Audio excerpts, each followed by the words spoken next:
Oke, balik lagi bareng gue Fahmi di Baper Pipi, di Baper TV. Dan kali ini gue akan kembali melanjutkan kisah tentang Santet Sewudino. Tanpa berlama-lama lagi, gue akan masuk ke ceritanya sebagai berikut dengan judul Sewelas. Malam begitu dingin dan sepi. Apapun, Della sudah ada di dalam kamar. Pintu akan terkunci dan dia akan ada di sana hingga fajar tiba. Apapun yang terjadi, Mbak Tamin sudah mengatakan jelas bahwasanya tak ada yang boleh membuka atau mendatangi kamar itu yang berada di ruang bawah tanah rumah. Sri mengangguk mengerti. Setelah semua ini ia sudah tahu apa yang terjadi pada Della ketika malam menjelang. Iblis itu akan membuatnya menjadi lebih gila dari biasanya. Tetapi sore itu Sri melihat Mbak Tamin pergi bersama Sugi. Dini semenjak peristiwa tadi tak banyak bicara lagi dengan Sri. Peristiwa tadi itu, jadi kalian bisa nonton tuh di part sebelum ini ya, biar kalian tahu ceritanya. Oke, lanjut. Mungkin ia merasa marah atau takut dan mungkin ia tengah menyembunyikan sesuatu yang lain, sesuatu yang Sri tidak boleh tahu. Kepergian Mbak Tamin dan Dini menyisakan kecurigaan. Semakin malam datang, suasana mencekam kian terasa di balik kegelapan rumah ini. Sri terpikir untuk mendekat tetapi dirinya ragu. Jadi ada suara pintu, teman-teman, pintu seperti pintu digedor. Cuma si Sri ini ragu-ragu nih dia. Oke, kita lanjut. Ia takut kalau kedatangannya ke sana akan menimbulkan sebuah masalah yang tidak pernah dibayangkan. Namun semakin lama suara itu semakin gila, semakin terasa tak nyaman. Sri pun ragu bila itu benar-benar Della. Sri meyakinkan diri untuk memastikannya. Ia melangkah menuju Rubana. Dan ketika ia telah dekat, ia mendengar Della berbicara kepadanya. Sri, itu kamu? Sri bingung. Ruangan itu seharusnya tertutup, tidak ada yang bisa melihat dan ada di luar. Tapi Della terus memanggilnya. Sri, aku tahu itu kamu. Sri tidak berbicara. Ia mendekati, mencoba tidak bersuara. Tapi Della terus memanggil. Sri, kenapa aku harus dikurung di sini? Bisa kamu bukakan pintu? Jadi si Della ini tadi bukain pintu teman-teman sama Sri. Oke, kita lanjut. Sri semakin dekat, ia bisa melihat guratan pintu kayu tempat Della berada. Sri berhenti di sana. Della masih memohon-mohon, tapi Sri tidak menjawab. Ucapan Mbak Tamin masih tertancap jelas di dalam kepalanya.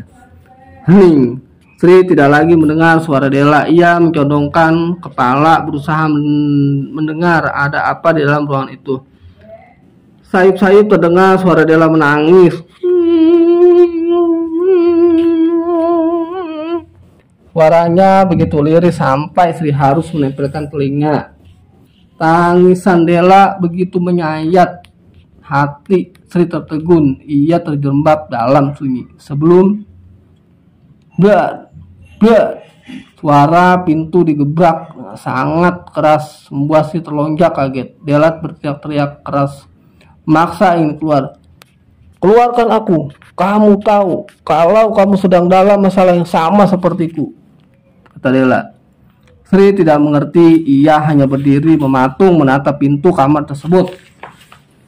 Si Della ngomong lagi nih ceritanya sama Sri. Dengarkan aku, Sri. Kamu tahu apa yang sedang mereka lakukan. Kamu tahu bahwa kelak kamu akan menyesal. Pikirkan, Sri, kenapa dukun itu pergi dengan kawanmu? Pernahkah kamu berpikir bila mungkin saja kamu sedang... Hening. Suasana di dalam ruangan itu terasa begitu sunyi sampai Della menyelesaikan ucapannya. Dijadikan tumbal. Lepaskan aku Sri. Suara itu kembali, begitu lirih, begitu lembut. Aku capek Sri, aku capek diperlakukan seperti ini. Dela, tanya Sri. Ia sudah tidak tahu lagi, bingung dengan semua ini. Ya Sri, ini aku Dela, katanya menjawab. Jadi si Sri ini memastikan bahwa ini Dela atau bukan, karena dia khawatir Dela ini kan kerasukan si arwahnya makhluk goib yang kiriman itu ya, si Sengar Turis, teman-teman. Oke, kita lanjut. Kamu benar-benar Dela, dia memastikan lagi nih. Sri mengulangi, iya Sri, ini aku Dela, percayalah padaku. Tapi Del, Mbak Tamin bilang kamu harus tetap di dalam. Itu perintah yang Mbak Tamin berikan kepadaku. Kamu percaya? Sahut Dela membuat Sri bimbang. Apa maksudmu, Del? Mungkin tidak seharusnya aku mengatakan ini, tapi aku tidak mau hidup bila harus mengorbankan nyawa manusia lagi. Aku tahu Sri, aku tahu satu nyawa sudah hilang. Sri menatap pintu itu tanpa sadar. Ia mendekatinya perlahan seakan-akan ia membukanya. Sri membuka pintu dulu.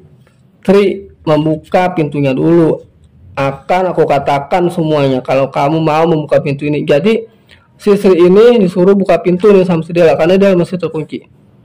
Sri tercekat bersiap menutup pintu lagi. Namun seketika Dela berteriak keras mendorong Sri hingga menghantam tembok. Ia menduduki tubuh Sri, menatapnya dengan tatapan tergila yang pernah Sri lihat. Air liur Dela menetes di wajah Sri sebelum meninggalkan Sri sendirian di sana. Bodoh, nggak salah dukun itu lebih milih dia dibanding dirimu. Sri berdiri dari tempatnya. Ia termenung lagi.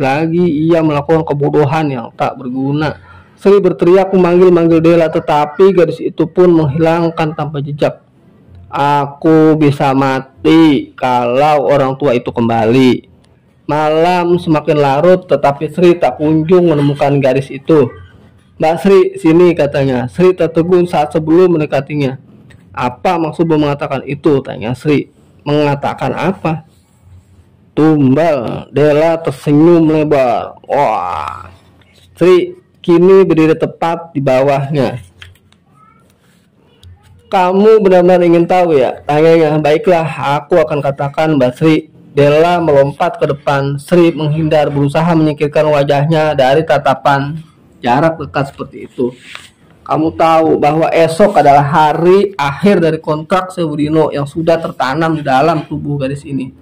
Dan apakah kamu tahu bahwa dirimu akan memiliki andil dalam pertukaran nyawa yang akan dilakukan dukun itu? Kau mau melakukannya, nak? Ucap Dela. Suaranya begitu membuat Sri ngeri. Oh, rupanya kamu sudah tahu ya. Semua ini menjadi tak lagi menarik kecuali Dela menyeringai dukun itu belum mengatakan secara jelas imbas apa yang akan kalian dapatkan. Apa maksudmu? Saat ini dukun itu tengah pergi bersama temanmu untuk mengambil boneka terakhir yang ditanam oleh Sabdo lewat mimpimu.